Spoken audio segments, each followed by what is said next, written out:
Urban Musashi 13 here. Just wanted to do the quick review on the tactical series by CAS Hanwei. I have the Katana and Wakizashi here. Let's see. You can look up the measurement specs and all that good stuff, and I will attest that the plasma coating, you can't really, it's not very noticeable. It's a straight metal look, and you don't even know it's there, but until you touch it up and, you expect rust, but no. So, no rust, so that's good. The plasma coating, we know it works. I've chopped up a couple water bottles. Sorry I don't have those to put up. The Kraton handle, a lot of people, I want to mention that a lot of people are bitching about this Kraton handle grip. It is somewhat more plasticky than rubbery, but the plasticky feel is more here, the rubbery feel is more here. And a lot of people are bitching about the grip, saying it's too squarey and whatnot. Well, the way it's built is honestly to be more comfortable in a baseball grip, not really the traditional grip. That's just me maybe, but that's how I feel about the shape of the grip. But if you really have a problem with that slipping, all you have to do is either wrap this in like hockey stick cloth tape or put grip tape strips here. Okay, and I can put up a few videos if you guys need them of how to do that. You should be smart enough to figure it out though. The sheath retention, a lot of people talking about the sheath retention, saying it doesn't retain well in the sheath. And somewhat it's true. Whenever I put the katana in, it's a decently solid fit. I'm actually just kind of happy that whenever I hold it like this, that the sheath doesn't fall right off. I'm happy enough with that for the katana. But the wakizashi, you really do want to be able to wear this in all kinds of different ways, however you want it to be latched onto you. It's all about preference. It's not about what's the right way or wrong way with these.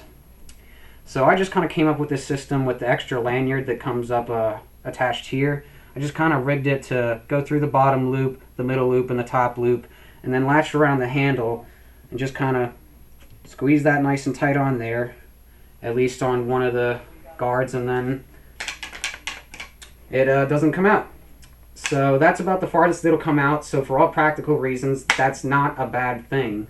It's not going to come out all the way, which is all that really matters, okay? And there's instructions on the CAS Siberia site and whatnot of how to fix loose sheaths if you want the sheath itself to be tighter.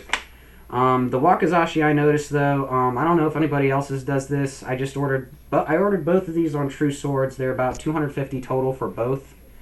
And the wakizashi does this kind of weird thing when it's in the sheath that if I push on it, it makes that snap noise. And whenever I do that, it seems to retain a little bit better in the sheath, but not a whole lot better. And then whenever I press it the other way and it snaps, it's really easy to come out. So I don't know if anybody else just does that, but maybe mine's a deformity. I think they should figure out how to get that set up in all of them, because that snap fit is a really awesome idea.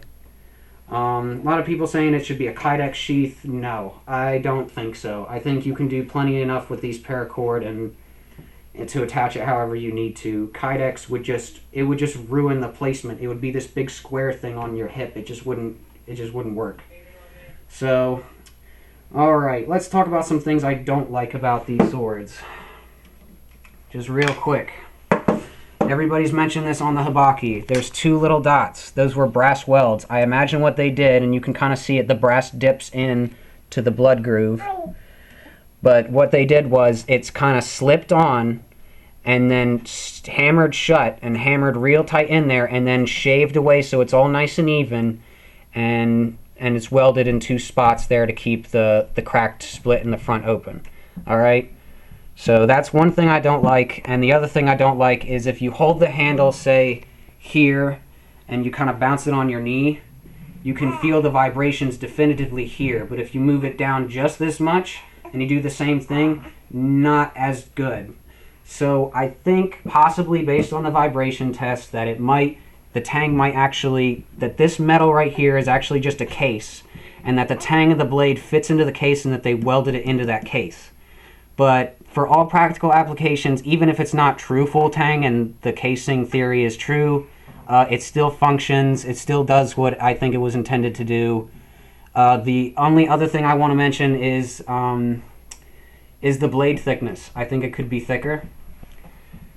I mean, it is really thin. These are really easy, both of them, to wield in one hand. But for the katana, like the Wakizashi, I'm not so fired up about it being so thin.